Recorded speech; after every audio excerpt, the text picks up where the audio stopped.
Pour ne rien manquer, abonnez-vous maintenant. Les vraies voix Sud Radio. Bonsoir Félix Mathieu. Bonsoir tout le monde. Et vos 3 mots dans l'actu sont Nanterre, Titanic et Hijab. Marche blanche à Nanterre en hommage à Naël, 17 ans tué lors d'un refus d'obtempérer mardi. Le policier de 38 ans a été présenté à un juge et incarcéré. Après 2 nuits d'émeutes, le ministère de l'Intérieur quadruple les effectifs de forces de l'ordre déployés ce soir. 40 000 policiers et gendarmes sur le terrain.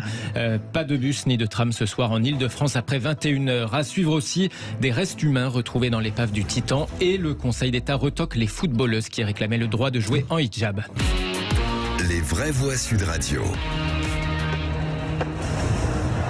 Des t-shirts avec un slogan « Justice pour Naël ». La marche blanche à l'initiative de la mère du jeune homme de 17 ans s'était lancée en début d'après-midi à Nanterre. 6200 participants selon la police. Dario Divial se trouvait sur place pour Sud Radio. Bonsoir Dario. Bonsoir. Cette marche blanche se voulait pacifique à l'origine, mais dans les faits, on l'entend, vous avez constaté des tensions très rapidement. Oui, une marche blanche qui était plutôt bien partie, avenue Pablo Picasso à Nanterre, mais qui a commencé à dégénérer aux alentours de 15h30 à l'approche de la préfecture et à la vue des forces de l'ordre, jets de projectiles, intimidation. Très vite, des médiateurs, mais encore des mamans ont essayé d'appeler au calme en rappelant que cette marche devait être pacifique. Ce qui a marché pendant quelques minutes, le cortège a pu avancer jusqu'à ce que les policiers répondent par des gaz lacrymogènes pour disperser la foule. À partir de là, barricades, fumigènes, départ de feu, la situation est devenue tout simplement incontrôlable. Une violente charge des CRS a provoqué la panique et c'est là que les affrontements ont réellement commencé.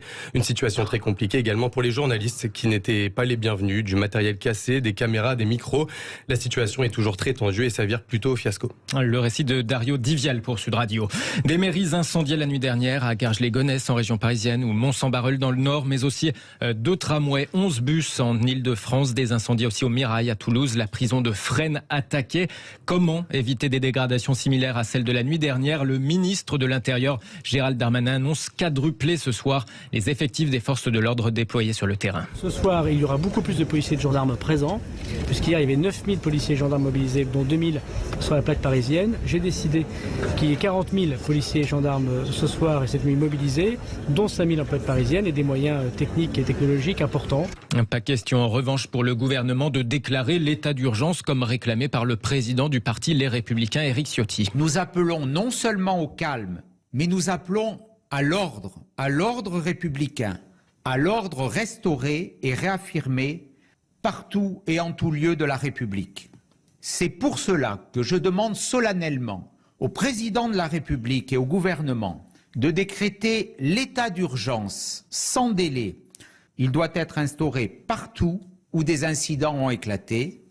Nous devons employer tous les moyens que nous offre la loi pour poursuivre et condamner les professionnels de l'émeute et pour empêcher une nouvelle nuit de chaos. Du côté de la procédure judiciaire, le policier de 38 ans, auteur du tir mortel, a été incarcéré.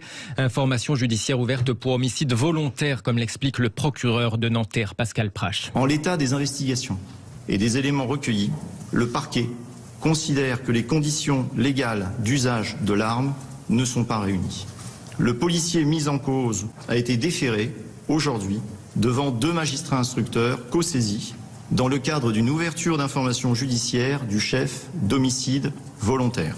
Le parquet a requis le placement du policier auteur du tir en détention provisoire. Le procureur de Nanterre qui détaille la course-poursuite qui s'était engagée plus tôt dans Nanterre après un premier refus d'obtempérer de la part du jeune homme de 17 ans au volant d'une voiture. Au cours de ce périple, plusieurs éléments, dont les déclarations des policiers et les images de vidéosurveillance, permettent de constater plusieurs infractions au code de la route, notamment des traversées de passages piétons mettant en danger un piéton et un cycliste.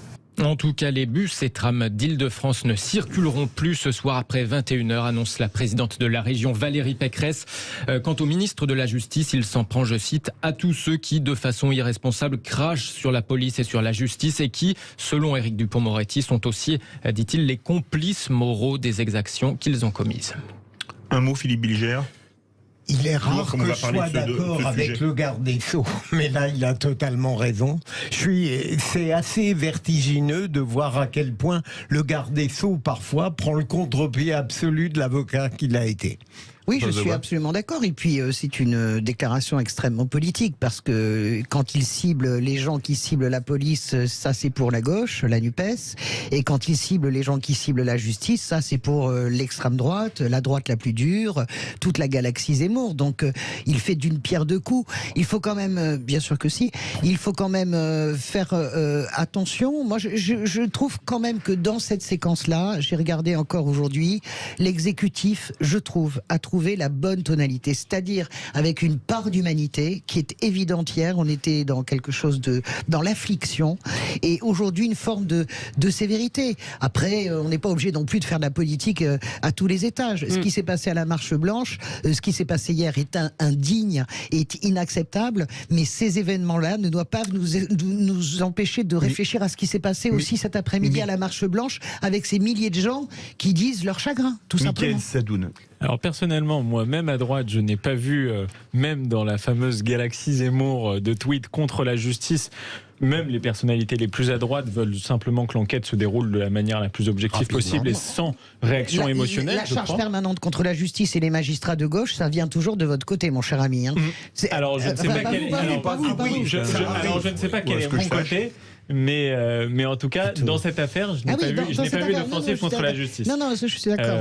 La deuxième chose, les gens qui tapent la justice, c'est vous. La deuxième chose, c'est que je trouve que le gouvernement, et particulièrement Gérald Darmanin et Éric Dupond-Moretti, ont eu de bonnes réactions. Je n'en dirais pas de même concernant Emmanuel Macron et Elisabeth Borne, qui, me semble-t-il, ont eu des réactions un peu trop dans le sens de l'émotivité et pas à la hauteur de leurs responsabilités politiques. Deuxième mot, Titanic, des restes humains viennent d'être retrouvés dans les débris du sous-marin le Titan. Le submersible de tourisme avait disparu avec 5 personnes à bord près de l'épave du paquebot dans l'Atlantique Nord. Les gardes-côtes américains annoncent avoir retrouvé des restes humains recueillis, disent-ils, avec soin dans l'épave sur le site de l'accident. Ils ont aussi remonté des débris de l'engin pour les analyser, mais les premiers éléments confirment la thèse d'une implosion et donc plutôt a priori d'un manque de solidité du submersible. Et le troisième mot est hijab, le Conseil d'État qui rejette la demande des footballeuses qui voulaient porter ce vêtement sur les terrains. Une affaire qui avait provoqué une levée de boucliers dans la classe politique, des appels même à légiférer sur ce sujet des signes religieux dans le sport. Le Conseil d'État estime que les joueuses sont bien des usagères d'un service public et donc pas soumises au devoir de neutralité, mais selon les magistrats de la plus haute juridiction administrative, la Fédération française de football peut édicter des règles qu'elle estime nécessaires au bon déroulement des matchs. La FFF a donc le droit d'interdire le hijab pour le Conseil d'État. Merci beaucoup. Merci Félix Mathieu. Et dans C'est un une instant, très grande nouvelle. Oui. Parce que, exceptionnellement, et je suis ravi d'avoir eu raison avec d'autres, sur le fait que, pour une fois, le rapporteur public n'a pas été suivi. Et ils n'ont pas mis 3 semaines, ils ont mis 3 jours.